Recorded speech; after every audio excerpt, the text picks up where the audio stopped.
All right, welcome to The Explainer. Today, we're diving into the life of a real giant of 20th century Jewish scholarship, Rabbi Reuven Margaliyot.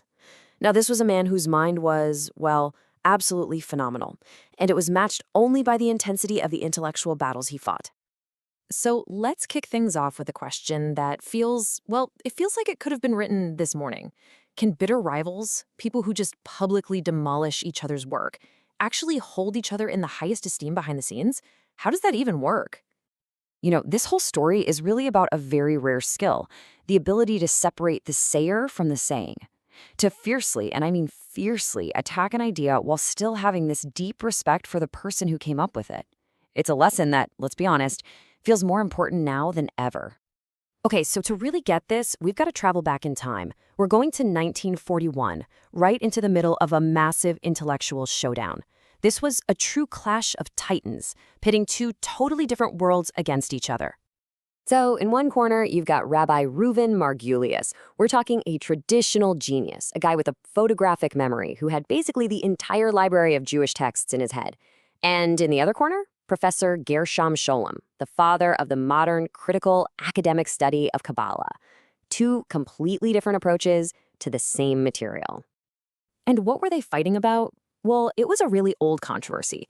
The whole thing centered on whether a super famous 18th century rabbi, a guy named Yonatan Eibeshitz, was secretly a follower of a false messiah from the 1600s named Sabbateanism. This was a huge deal, basically accusing a revered figure of being a heretic. So Scholem, the academic, thinks he's found the smoking gun. He makes this huge announcement, calling his discovery the bomb with the heaviest weight. And what was it? He claimed he'd found proof that Rabbi Eibeshitz had quoted from a heretical text called the Drush HaTananim, which translates to the Sermon of the Crocodiles. Okay, so here's how the showdown played out. Step 1. Scholem drops his bombshell. He says this Sermon of the Crocodiles is only a Sabbatean text. Step 2. The accusation. If Rabbi Eibeshitz quoted it, he must have been a secret heretic. Simple, right? But then came step 3, Rabbi Margaliyot's rebuttal. Drawing on that insane encyclopedic knowledge of his, he just shuts it down completely. He proves that Sermon of the Crocodiles was actually a well-known traditional nickname for a specific part of the Zohar, the foundational book of Kabbalah. The smoking gun? Yeah, it turned out to be a total dud. And let me tell you, this was not some polite academic disagreement. The language was sharp. Rabbi Margaliyot basically wrote, "Has his hand not trembled?" He accused Scholem of being reckless, saying he had no concept of the person he is talking about. Ouch. Oh, and Scholem gave as good as he got. In his reply, he delivered a very deliberate, very public slap in the face. He refused to call him Rabbi Margaliyot, he just called him Mr. Margaliyot. In that world, that was a huge, calculated insult. So, the battle raged in public, the insults were flying, but then, after all the dust settled, something really surprising started to come out. A private truth that kind of changes the way you see this whole thing. Because here's the kicker. Despite all those public attacks, privately, Gershom Scholem knew exactly who he was dealing with.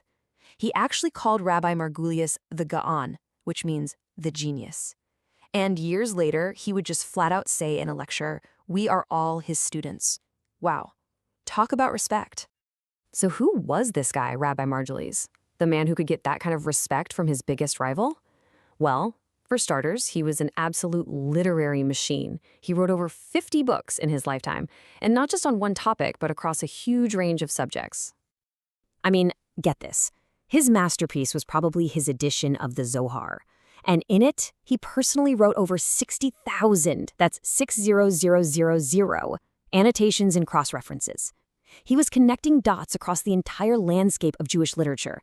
And here's the crazy part, he did it all from memory. And like I said, he was everywhere. He wrote massive commentaries on the Talmud. He wrote biographies of historical sages. He even wrote major books on Jewish law. In fact, he wrote one of them while he was literally in hiding during World War I to avoid being drafted. The guy was just unbelievable. But his genius wasn't just theoretical, stuck in a book. He was a builder. He took over as director of the Rambam Library in Tel Aviv in 1935 when it had 50 books. 50! By the time he was done, it had over 54,000. He built a world-class library pretty much from scratch. Okay, so this is a great story from the past, but what's the lesson for us right now? What's the point of all this? Well, the story shows that it's actually possible to respect someone while fiercely challenging their ideas. And it wasn't just Scholem. Think about Professor Yeshayahu Leibovitz, a guy who was a staunch, vocal opponent of Kabbalah. He couldn't stand it. But even he sought out Rabbi Margaliyot's work and engaged with it respectfully because he knew he was dealing with a first-class mind. And that really brings us back to where we started, with a question for our own time.